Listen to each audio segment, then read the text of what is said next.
今天呢，我们继续来讲这本《地藏奇书》第5度空间。西藏的7个喇嘛经历艰难险阻呢，就找到了布达拉宫下的神秘洞穴。里面呢，不仅有着大量不知名的机器还发现了远古文明留下的心电感应讯息。一行人到底是怎么捡起这些文明碎片，展现出一个史前文明的全貌的呢？让我们进入今天的故事布达拉宫地下洞穴。以下的故事呢，非常玄幻大家理性观看。Hello， 大家好，我是宇哥。Hello， 大家好，我是小唐。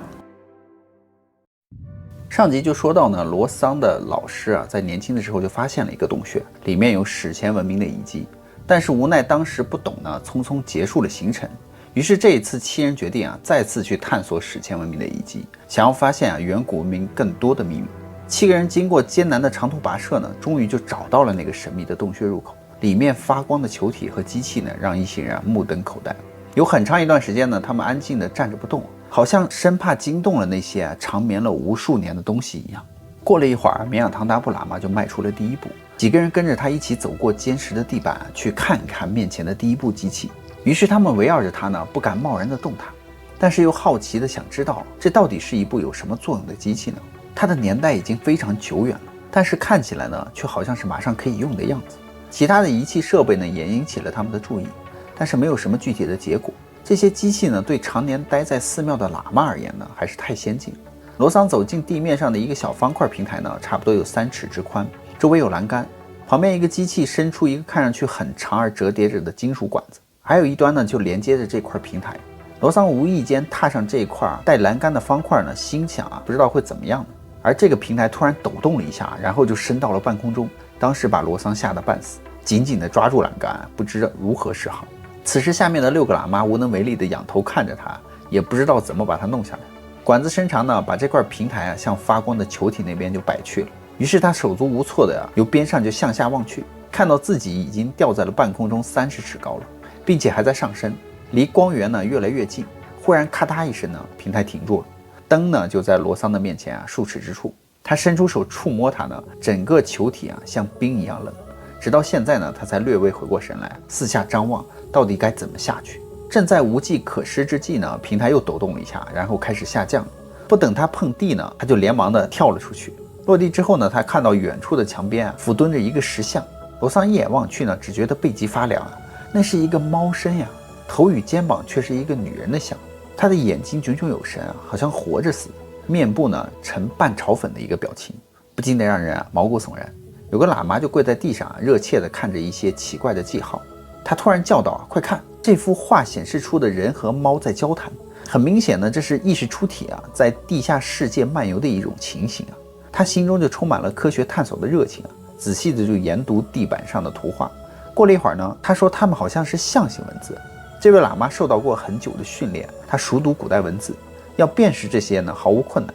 其他的人呢，在那些奇怪的机器旁指指摸摸，希望能够知道他们到底是做什么用的。忽然一声大叫呢，几个人警觉地围成一圈。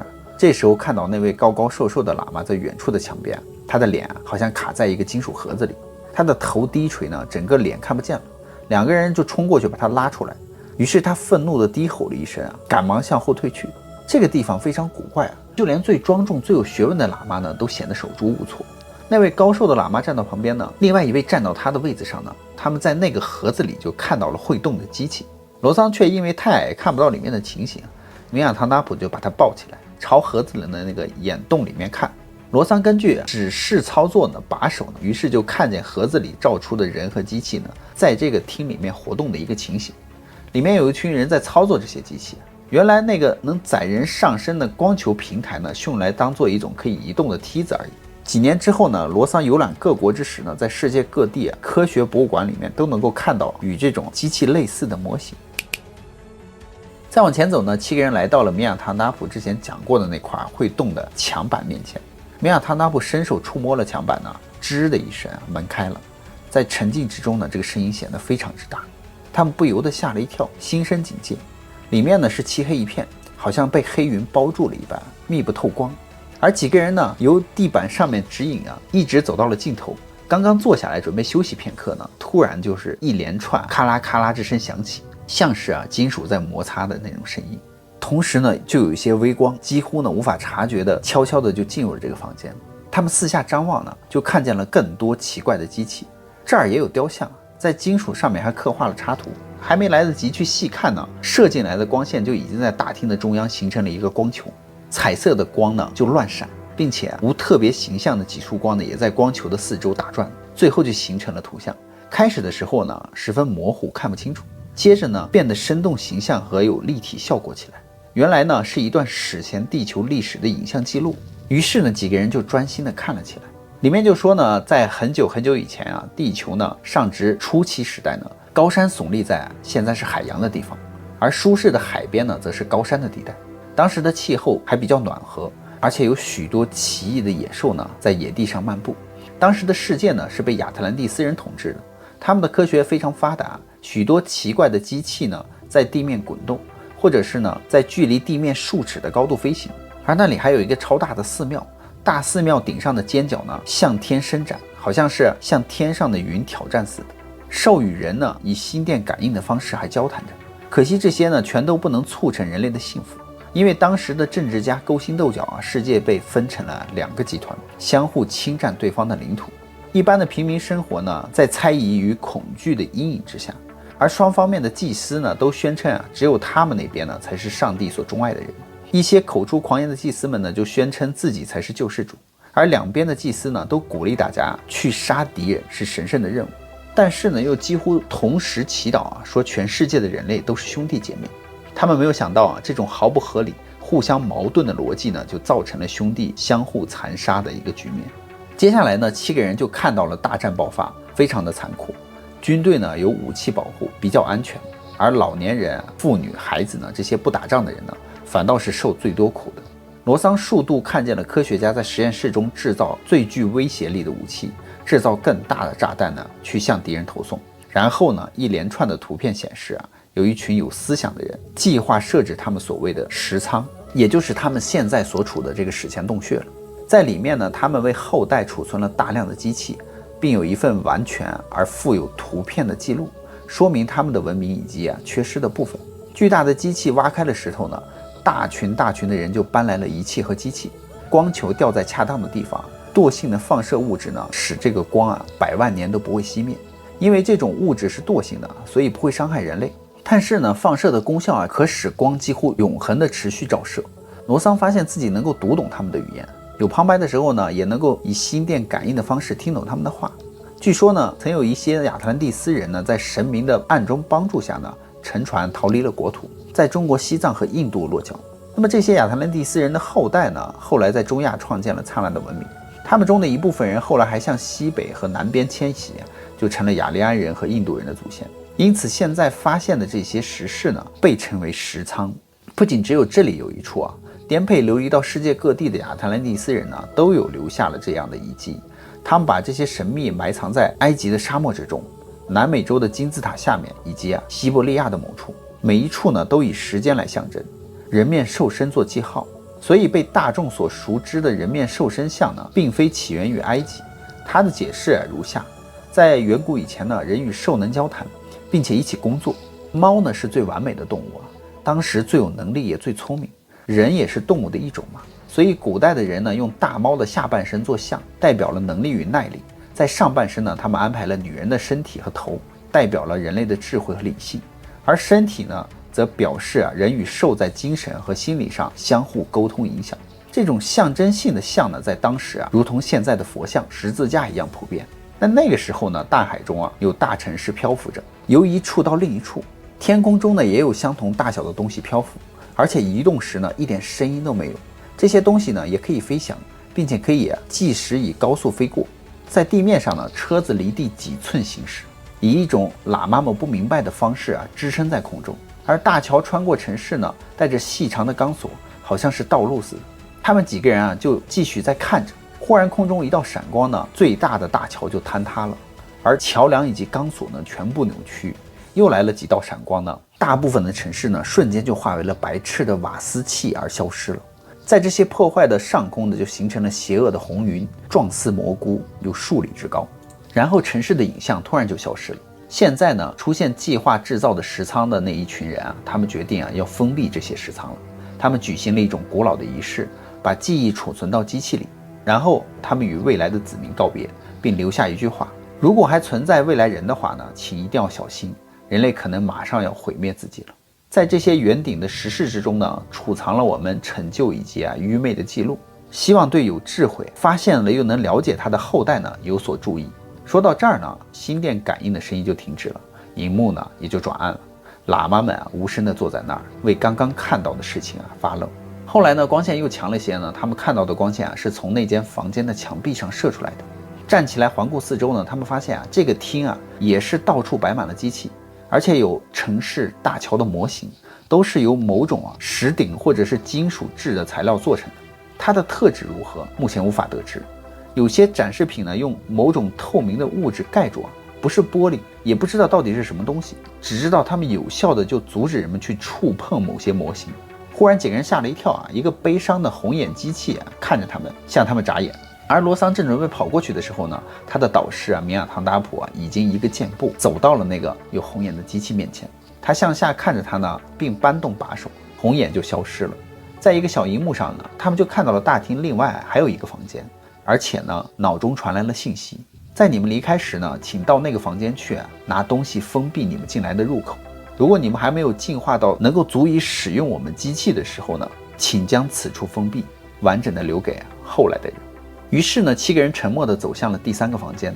当他们走近的时候呢，门自动开了，里面有许多小心封好的罐子。一个图解机器呢，就告诉他们如何开启封罐，如何封闭山洞的入口。一行人坐在地上呢，讨论着他们所见所经历的事情。而一个喇嘛说呢，真的是很奇妙罗桑此时突发奇想，既然我们可以由灵智星光体看到全部的情形，那我们为什么不来看看这个地方封闭之后的情形呢？大家都用询问的眼光看着这群人中的长者米亚唐达普喇嘛，他于是就轻轻点点头说有的时候呢，我们的罗桑还是蛮聪明的吧，让我们集中念力看看后来到底发生了什么事情。于是7个人围圆而坐面部朝里，手指呢结出恰当的形状的手印。米亚唐达普喇嘛就开始数息，其余的人就跟着他同样做。慢慢的呢，他们就脱离了肉体从而进入了星光体之中沉浮。曾经发生过的事情呢，可以被那些有能力带着有意识星光体出游的又回来的人看见。历史上的任何一幕呢，不管多远之前呢，他们都能够看得到，好像置身其中一样。罗桑记得他第一次经历看这种星光体的时候呢，导师就告诉他这些事情。他问道，这到底是什么呢？怎么能够看得到呢？人怎么能够和过去的事情搭上线呢？这些事情都已经过去了呀。而米亚唐达普就回答他说罗桑，你总该同意你是拥有记忆的吧？你能够记得昨天发生的事、前天发生的事和大前天的，所以经历过的小小的训练呢，你就能够记得你这一生所有发生过的事情。而训练之后呢，你甚至也许能够记得你出生的过程，你还能记得所有前生的事情。这就是把你的记忆推到你出生之前。而这所谓的业境呢，只是整个世界的记忆罢了。所有曾在这个地球发生过的事情呢，都能像你记得生前事物一样被记起来。经过这样训练的人呢，他们就很容易选到了那些机器停止画面之后的定点。于是他们就看到了一群男男女女毫无疑问是那个时代的人。他们走出洞穴，有长臂的机器呢，当时就覆盖了几乎半座山的沙石到入口上，表面的裂缝呢都已经封闭了。然后这群人和其他的工作人员就走开了，机器呢也远离了。有一段时间，大概几个月吧，那里没有任何的动静。他们就看见一个高大的祭司呢，站在一座大金字塔的阶梯上煽动他的听众去打仗。画面显示时间流过，并换了一副场景。敌对的那一方，他们的领袖面对的人群吼着什么。时间又转过去看到蓝色的天空中突然出现了蘑菇云，整个世界震动。就算没有亲身经历呢，他们都觉得头晕目眩。之后呢，世界就被黑暗笼罩了，黑云带着火光遍布地球，城市着火，很快焚烧殆尽。大地的另一端呢，大海怒涌吞灭了所有的东西。巨大的浪头呢，比最高的大楼还高，怒吼着淹没大地。浪峰呢，将垂死的文明碎片举得高高的。怒雷闪电呢，在空中滚动，地壳裂开又闭了起来，就好像巨人张开了大嘴又合闭了。高山呢，像暴风雨中的杨柳一样，在不停地摇摆，终于沉到了大海里去。水中呢，升起了陆地，形成了大山。整个世界的地表大改变，在不停的变动之下呢，数百万人中难得的有少数的残存者，有一些呢就哀嚎着逃到了一些升起的山上，其他人呢都在海里漂浮。而当时呢，地球停转，然后改变为相反的方向在运转，森林呢一瞬间都变成了灰烬，地球的表面一眼望去呢皆是荒芜，文明被毁灭，烧成了黑炭。在洞穴里呢，或者是死火山的洞里呢，有一小群分散的地球人类被这次大灾难吓坏了，处于终日的惶恐之中。当时的黑色的天空突然落下白色的物质，还甜甜的，是维持生命的必需品。而地球呢改变了，海洋变成了陆地，陆地呢变成了海洋。当时那一块低地石墙裂开水流进去，形成了海，就是现在所称的地中海了。附近的一片海水呢由海底裂缝中流走，底床干后就形成了撒哈拉大沙漠。在这之后呢，地球上有各种小部落在各处流浪，在篝火边呢讲述着古老的传说，那些就是大洪水以及亚特兰蒂斯人的故事。他们也讲到了那一天太阳停止不动的事情。而这个远古文明的洞穴呢，就被埋葬于淤沙之中，不被人入侵，它藏在很深的地下。等到恰当的时间呢，极端的溪水冲去了淤沙，使岩石再度出现在太阳之下。最后呢，由于太阳的热以及寒冷的冰雹呢，会使石头裂开，夹杂着如雷般的声音呢，石壁上呢就有了伤痕累累的裂缝，使人类得以发现这些远古文明的秘密。罗桑摇摇头呢，深深麻木的四肢然后疲倦地站了起来。这次经历真具有震撼力。然后呢，他们的任务也就完成了，把入口按照指示继续封闭了起来。这个洞穴呢就会继续的进入长眠，等着心存善意且具有高度智慧的人再来呢，打开远古文明的秘密。而罗桑呢闲逛到洞口向下看到那片荒芜的地方和裂开的石头呢，不知道远古文明的人如果能够站在现在的西藏会想些什么呢？也许布达拉宫下真的掩埋着失落的文明的碎片，而这些碎片呢，不仅流落在神秘的藏地，还散布在世界各地等着人类来发现和探索。那么好了，故事呢，宇哥也就讲完了。好啦，我们今天节目就到这。这集内容大家还喜欢吗？喜欢的话，点赞留言支持我们一下哟。我们会在每集节目下方留言当中选出一位幸运的粉丝。奖品的内容呢，就是宇哥之前讲过的这一些书籍还有小唐抱过的娃娃。那抽奖的标准是什么呢？抽奖的标准呢，就是我会在节目下方留言当中呢，选出一个我最喜欢的留言，所以大家要多多留下精彩的留言，吸引我的注意哦。搞不好下一位粉丝就是你呢。那我们下期节目再见吧，拜拜。